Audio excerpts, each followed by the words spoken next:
diagnostica y identificar lo que son pacientes, pero eso como tal, bueno, básicamente los asistentes y el equipo que comprende desde personal licenciado, personal técnico.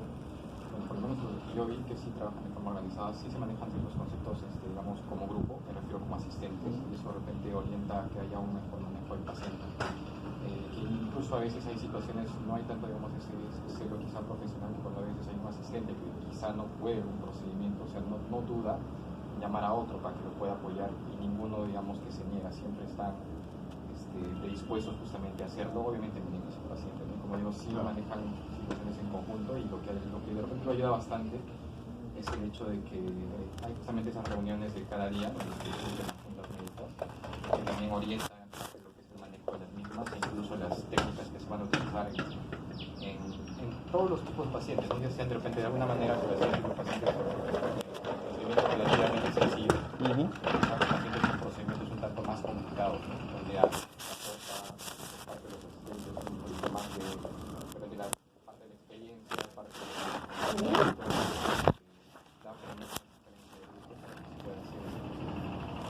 Bueno, hoy día ustedes son residentes, mañana van a ser asistentes y probablemente muchos van a ser captados por sus propios servicios, otros van a tener que salir, algunos van a tener que optar por una subespecialidad, tal vez van a salir fuera del extranjero, tal vez se van a quedar fuera del extranjero, pero traten siempre de trabajar en grupo, en conjunto, y para eso están las guías, ¿no?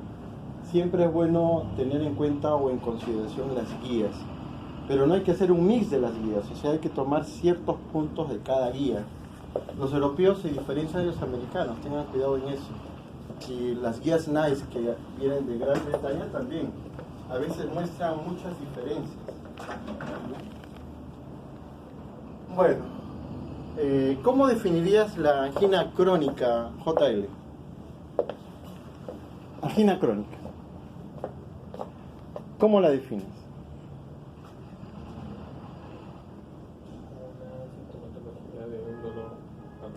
Puede ser típico que tenga asociado a esfuerzo doméstico y que sea por un periodo menos de 6 meses.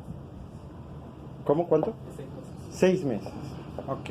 Pero ¿cuál es el punto de diferenciación?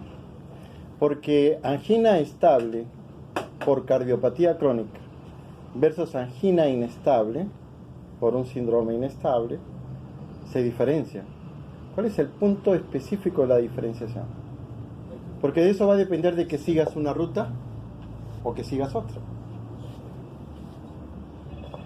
Les voy a ser sincero, no hay una definición exacta o estricta de cardiopatía crónica o angina crónica asociada o angina crónica, porque es cierto lo que tú dices, pacientes que son completamente asintomáticos, ¿no? Y que por alguna razón se van a hacer de repente una prueba de esfuerzo, sale positiva la prueba de esfuerzo, pero el tipo nunca tuvo ni dolor, ni tuvo disnea, ni tuvo ningún síntoma, y solamente se ve que hay trastornos en el electrocardiograma, ¿no? Pero ¿cuál es el punto acá?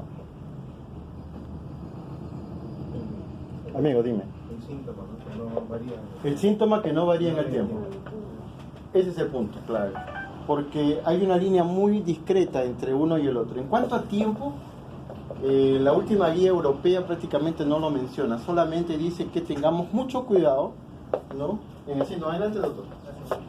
Hay que tener mucho cuidado con el síntoma porque pueden inclusive mezclarse, ¿no? La angina, los síntomas de la angina estable versus los síntomas de la angina inestable, ¿no? Entonces es importante esto diferenciarlo en la consulta externa o diferenciarlo en la emergencia, ¿no? Porque se van a dar cuenta ustedes que haciendo la diferenciación y haciendo el diagnóstico, ustedes van a tener que seguir una línea. O siguen la del síndrome coronario agudo o siguen la del síndrome de cardiopatía crónica. Adelante, doctor. Ahí hay un asiento o acá si quiere usted adelante. Bien. Tenemos 5 guías. En estos últimos 6 años, han aparecido 5 guías. 3 exclusivamente con respecto a la cardiopatía crónica estable y 2 con respecto a la revascularización pero enfocado a la cardiopatía crónica. No vamos a discutir las guías europeas ni americanas, porque cuando sale una sale la otra. La ventaja es que la americana por lo general sale en marzo, que es el American College, y la europea por lo general sale en agosto. Y van ustedes a ver que tienen mucha diferenciación, ¿no? El americano es extremo, blanco, blanco, negro, negro. El europeo dice blanco, blanco, negro, negro, sí, pero tengo una escala de grises. En lo personal, me gusta más la europea, porque se adecua un poco mejor a nuestro mundo también. Te da la alternativa de los grises, que a veces no te lo da la americana. Pero hay que rescatar del 2013 de las dos, ¿no?, el esfuerzo que se ha hecho por mejorar los diagnósticos en cuanto a establecer criterios de diagnóstico, por ejemplo, el score de Duke, que ustedes lo conocen, ¿no es cierto?, en tratar de identificar al paciente de muy alto riesgo. ¿Cuál sería el paciente de alto riesgo o de muy alto riesgo? En una prueba de la caminata, en una prueba, perdón, no de la caminata, sino en un treadmill, en una prueba del esfuerzo. ¿Cuál sería el score de Duke? El criterio de alto riesgo isquémico. Menos, menos 10 o menos 11. Menos de menos 10. Correcto. Acá también en estas guías ya se comienza a establecer los estudios de perfusión miocárdica, tratando de establecer cuál es la masa crítica que nos pueda decir a este sí, a este no. En el 2013 comienzan los estudios ya con las tomografías angiográficas, y también comienzan los esbozos de la medicina de perfusión y de las otras técnicas como el FFR, el IFR. Pero es después del 2015 que ya se comienzan a establecer criterios más estrictos, más fríos, que ahora sí lo tenemos que manejar. ¿Okay? El doctor Ortiz me ha pedido exclusivamente que me enfoque en esto, ¿no?, que es lo que voy a terminar con eso. Entonces es lo que le digo, ya en el 2017 con el tema de la revascularización, que no es solamente precisada por la American College, sino están todas esas asociaciones, la Asociación Americana de Cirugía, ¿no es cierto?, las otras asociaciones de cardiología intervencionista, etcétera, etcétera, donde ya establecen estos criterios que ahora son manejados con mucha mayor fuerza, ¿no? Se establece el punto clave de la disfunción ventricular con una fracción de eyección menos de 35%, las anormalidades en la perfusión al reposo, ¿no?, más del 10%, que ahora ustedes lo ven, ¿no? Un paciente que viene con test de perfusión con más del 10% de isquemia, ustedes dicen inmediatamente cateterismo diagnóstico, ¿no? El 3 de estrés, también la disfunción inducida por el estrés de estrés, la dilatación inducida por el estrés, en fin, todas estas, incluyendo el score de Armstrong, que es más de 400 unidades, Armstrong, perdón, ya se comienzan a incorporar en estas guías del 2017. Estamos viendo la guía del American College, y acá hay que precisar que existen dos tipos de valoraciones, ¿no? Las indicaciones por el nivel de evidencia académico y el uso apropiado para indicar la revascularización. En este uso apropiado para la revascularización realmente hay como 25 criterios, y esto tiene que ser manejado por un HERT-team, ¿ok? Donde entran muchas variables, ¿no? Número de drogas, anormalidades, riesgos, scores de riesgo, comorbilidades, edades, etcétera, etcétera, etcétera. Inclusive los americanos hacen la distinción entre los afroamericanos y los americanos mismos, lo mismo que los sudamericanos. Todo eso le ponen ellos puntajes. Y lo que hay que rescatar es que para ellos, en el 2017, las intervenciones percutáneas versus las intervenciones quirúrgicas tienen que estar establecidas bajo dos lineamientos, que es el syntax, ¿ok?, y el score STS. Un score mayor de STS, mayor de 5, y un syntax establecido en 22 va a ser la diferencia, o va para PCI o va para cirugía. Esto es muy importante y esto viene del 2017. Sin embargo, fíjense cómo, en forma general, PCI está por debajo de cirugía, con una indicación que ustedes ven ahí en amarillo, que es dosaje, ¿no? Y tiene una razón. Tiene una razón, ¿por qué? Porque recuerden que no estamos hablando de síndromes agudos, estamos hablando de cardiopatía crónica. Tiene una razón, porque en este grupo de cardiopatía crónica, fíjense cómo PCI está con signo de interrogación y dice: faltan más criterios académicos que fortalezcan la indicación con intervención percutánea. Y eso viene, ¿por qué? Porque ustedes estamos en el 2017 y desde el 2012 comienzan a aparecer los stent con drogas y se van modificando los stent, y al final, frente a una mejoría en la técnica quirúrgica, que en el fondo es la misma, ¿no? Que tiene una base científica de más de 20-25 años, versus un dispositivo que se llama stent, que ha ido variando con la técnica progresivamente, y que en ese tiempo se tenía, pues, qué sé yo, la última versión creo que no tenía más que 5 años.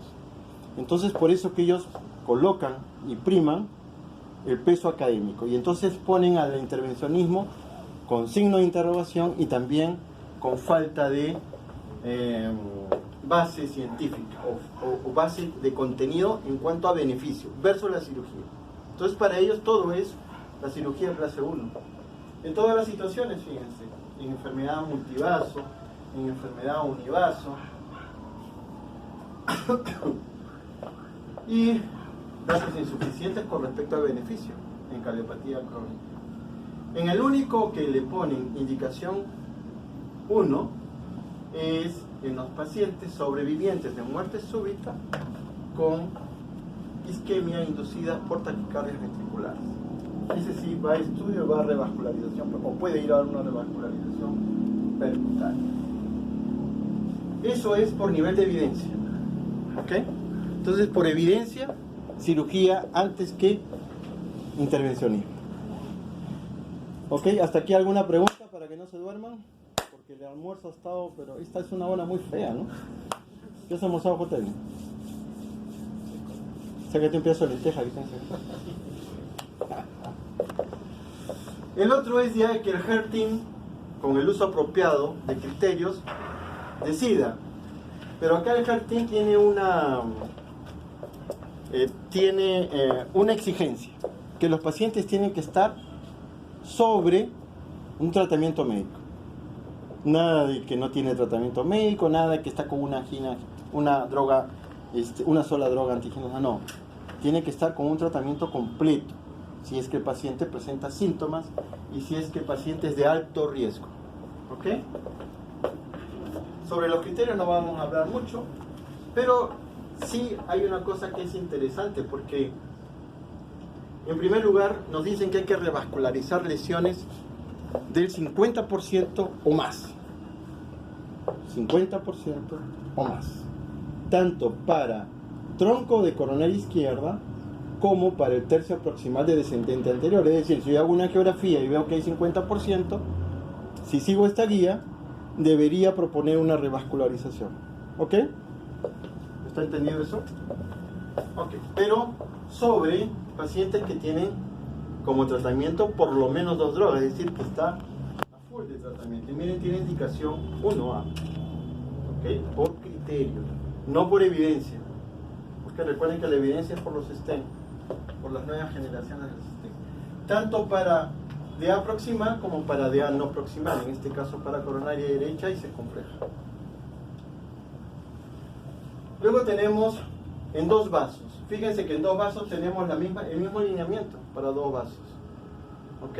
Y siempre sigue eso de estenosis del 50% o más. Y para multivasos también tenemos exactamente lo mismo. Ojo, pero para multivasos les ponen un requisito: que el syntax sea menor de 22. Si el syntax es mayor de 22, este paciente no debe ir a intervención, debería ir a cirugía. O sea, si seguimos este guidelines, esto es así, no es que me parece que no, tiene 28, tiene 30, sí, pero mira, las lesiones son... No, si queremos seguir la guía, esta es la guía. Si el síntesis es menor de 22, va a PCI. Si no, va a cirugía. ¿Ok?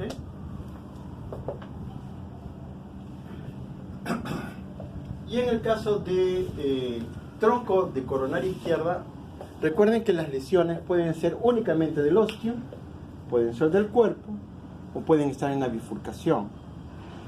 Toda lesión en la bifurcación va a cirugía. Toda. Y toda lesión de tronco o de osteo depende si es uniarterial, si es biarterial o si es triarterial. ¿Ok? Pero en líneas generales, fíjense, tiene que estar siempre sobre 2 drogas y siempre con un score menor de 22. Si no, cirugía. Entonces, ya en el 2017 se acepta por criterio hacer lesiones por intervención de tronco, pero con 2 requisitos, siempre y cuando tenga citas menor de 22, siempre y cuando esté en el osteo, siempre y cuando esté en el cuerpo, más no en la bifurcación. ¿Estamos? ¿Está entendido? Ok. 2017 American College. Al año siguiente sale la Unión Europea y dice, un momentito, vamos a hacer las nuestras. ¿No es cierto? Y acá un poco que se refuerzan ambas, ¿ah? Porque no hay mucha diferencia, ¿no? Igual indican el syntax, igual indican el STS. Pero ojo que hay un syntax 1, hay un syntax 2 y hay un syntax 3, que prácticamente no lo usamos, pero hay. Existe la propuesta. Y solamente usamos el syntax 2. No nos dice, pero... Y nos dice algo más. Miren que nosotros hacemos el Euroscore, ¿no? Y el Euroscore 2B. 2B no significa que no. Para que no, tiene que ser 3. El 2B significa que no hay mayor peso. Lo puedes usar, pero ojo que tu peso es muy débil. Eso significa 2B. Y si la American College se hacía por evidencia y por criterio, acá manejan por pronóstico y por síntomas. ¿Ok? Y por pronóstico y por síntomas agregan la funcionabilidad del problema. Y todos tienen clase 1. Por ejemplo, acá es donde se dice, si el tronco tiene más del 50%, debe ser revascularizado. Si la DA tiene 50%, debe, o sea, confirma lo que había planteado la American College. ¿Ok? Y nuevamente, consolida la fracción de eyección menor de 35%. Consolida la isquemia detectada mayor del 10%. Y consolida, ¿no?, la estenosis mayor del 50%, principalmente para los tercios proximales. Muy bien. Esto es un poco,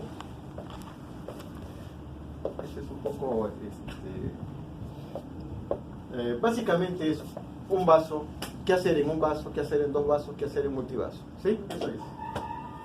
Con estenosis de la DA, sin estenosis de la DA. Fíjense, la PCI, clase 1A, para 2 vasos con o sin DA, clase 1A, para el tronco, siempre y cuando cintas menos 22, puede ser para PCI. Y para multivaso, igual, pero con un score cintas menor de 22. Prácticamente es lo mismo que la American College, solo que su estratificación para definir es diferente, ¿no? Por pronóstico y por síntomas. Muy bien. Entonces hasta ahí ambas consolidan varias cosas, ¿no? Los criterios de isquemia, las lesiones, las obstrucciones. Este año sale este nuevo guidelines, donde ya nos cambian el nombre. Es propuesto para la Unión Europea. Ahora hay que esperar que dice la americana el próximo marzo. El próximo marzo probablemente va a salir una guía, ¿no?, respondiendo a esta o consolidando algunas cosas o haciendo las diferenciaciones. ¿Ok? Dicho sea de paso, las guías sirven para las compañías de seguro y sirven para su defensa frente a una probable malpraxis. ¿Okay? que sigue el lineamiento, no tiene que tener frente a una denuncia. Entonces, en esta guía, ¿no?, para la evaluación inicial se plantean 6 pasos, ¿no? Yo solamente los voy a mencionar porque ustedes tienen la guía en línea y la pueden leer en una noche de guardia, que no sea tormentosa, ¿no? La pueden leer tranquilamente. Pero primero tenemos que definir el síntoma clínico para diferenciarlo de la angina inestable, que era lo que pusimos en la pregunta inicial, ¿no? Bien claro lo que es angina inestable y bien claro lo que es síndrome coronario crónico, porque los lineamientos van a ser diferentes, ¿no? Segundo, considerar las comorbilidades y la calidad de vida. No es lo mismo un paciente de 50 años con diabetes tipo 2, con enfermedad multivascular, que un paciente de 75 años que no tiene ni hipertensión, que solo tiene problemas de dislipidemia, que no es diabético, es delgado y aún practica deporte. Son 2 situaciones completamente diferentes. Entonces usted tiene que evaluar comorbilidades y calidad de vida. Dicho sea de paso, si hay comorbilidades usted las tiene que alterar, tiene que intervenir. Si es hipertenso, controle la presión. Si es diabético, hay que controlarle la diabetes. Si tiene problemas de colesterol, tiene que controlar la dislipidemia, donde ahora hay nuevos criterios con las guías justamente de dislipidemia, que no es el caso de tratar, ¿no? Pero ya saben que en líneas generales los pacientes de muy alto riesgo, que son estos que hacen síndromes coronarios crónicos agudos, deben tener un LDL alrededor de 55, ¿ok? Y si no es dar atorvastatina de 20, ¿eh? Hay que dar atorvastatina de 80. Y si no puede continuar con la atorvastatina de 80 por alguna razón, porque tiene dolores, porque aumentó las enzimas hepáticas, qué sé yo, tiene que considerar adicionar ezetimibe y bajar las dosis de atorvastatina. Y si no logra el objetivo, ¿qué tiene que hacer? Eso, muy bien. Inhibidores de PCSK9. Y es más, si yo estoy bajo tratamiento de LDL, tengo mi colesterol en 55 y vuelvo a hacer un segundo evento, ¿a dónde tiene que ir mi LDL? A 40. A 40. Impresionante, ¿no? Bueno, hay que determinar el electrocardiograma en reposo, hay que determinar si el paciente tiene dolor anginoso. En ese momento hay que hacer todo lo posible por sacar un electrocardiograma, porque ahí puede estar la clave del diagnóstico. Y déjense de tonterías de estar haciendo tantos papeleos, ¿no? En una eco hay que definir justamente la fracción de eyección. Hay que aplicar los test de los test de probabilidad, o sea, los pre-test de probabilidad, que son por edad, por síntomas y esas cosas, ¿no? Y tratar de diferenciarlas de otras causas de dolor torácico. Y fíjense, la novedad de esta guía es que le da mucho peso, ¿no?, a la angiografía por tomografía, o sea, al angioten, ¿no?, como primera línea de acción. Fíjense, el angioten como línea de elección, más que la prueba de esfuerzo, más que la prueba de esfuerzo. ¿Cuál sería el peso del angioten? ¿Sería 1A, 1B o 1C? ¿Qué piensa el JL? En este guidelines, 1C, la prueba de esfuerzo. ¿Y cuál sería el peso del angioten? 1A, 1B o 1C. ¿Qué dices, amigo? Que te estás durmiendo. 1B. Por eso es que le da más importancia al angioten que a la prueba de esfuerzo. Sin embargo, no la anula. O sea, sí puede usted hacerla y sí puede usar el criterio del Duke. ¿Okay? Y también nos da este método diagnóstico, que es el FFR o el IFFR. ¿Ok? Y hay una tercera cosa que ya se las voy diciendo. O sea, hay 3 consideraciones de peso académicamente, ¿no?, por la cual es importante esta guía. Uno es el peso del angioten, el segundo es el peso del FFR y el tercero es el criterio de la estenosis para revascularizar, o sea, cuánto de estenosis angiográfica debo de tener para revascularizar. ¿Alguien sabe? Porque hasta ahora tengo 50%. Con más de 90. Más de 90. ¿Y si es menos de 90? Hay que buscar el sistema. ¿Con qué? Complejo estrés, resonancia estrés. Ok. ¿Y?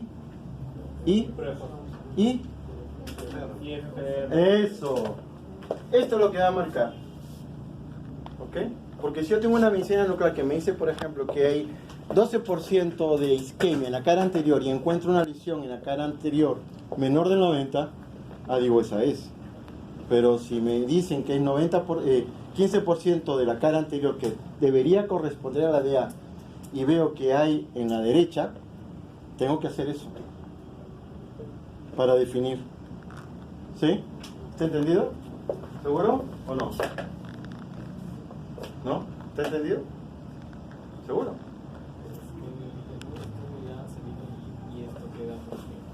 ¿Cómo, perdón? El nuevo que ha salido de isquemia, las pruebas de isquemia quedarían como que en un limbo ahorita y probablemente la siguiente guía. ¿Te refieres a esta guía? O sea, esta guía hasta antes de que se publique en isquemia, pues estaba bien definida y más o menos ya se tenía claro todo. Pero ahora, pues a eso baja un poco la indicación de los test de isquemia para valorar, revascularizar como está indicado. Yo creo, ¿sabes qué? Que hay que tratar